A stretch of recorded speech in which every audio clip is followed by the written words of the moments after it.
मेरा सपना था एक वेस्टर्न काउबॉय बनने का। जब मैंने अपने पापा की डेजर्ट ईगल देखी, मैंने उसे तुरंत अपनी बेल्ट में खोस लिया और अपनी खिलौना पिस्टल वहीं छोड़ दी। फिर मैंने पिस्तौल अपनी मम्मी की तरफ तान दी क्योंकि मैं एक खेल खेलना चाहता था, लेकिन उन्हें लगा ये नकली पिस्तौल है, तो मैंने एक गोली लोड कर दी और ट्रिगर दबा दिया। लेकिन अफसोस, वो एक ब्लैंक शॉट था। मैंने अपना अगला निशाना ढूंढा और पिस्तौल पापा पर तान दी। इस बार भी गोली नहीं चली। मेरे पापा मेरे साथ खेलना नहीं चाहते थे, तो मैं बाहर चला गया।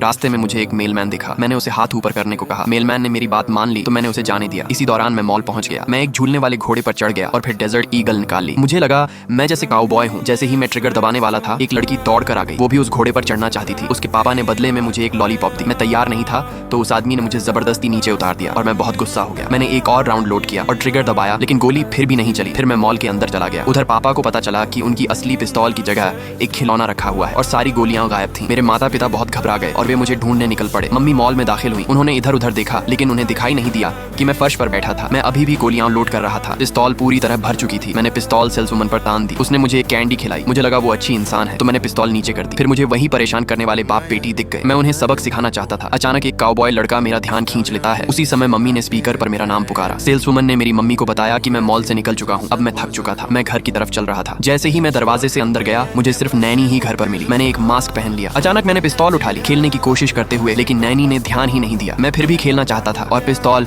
नैनी पर तान दी। उसी नाजुक समय पर पापा ने मुझे समय पर रोक लिया। खुशकिस्मती से किसी को कुछ नहीं हुआ।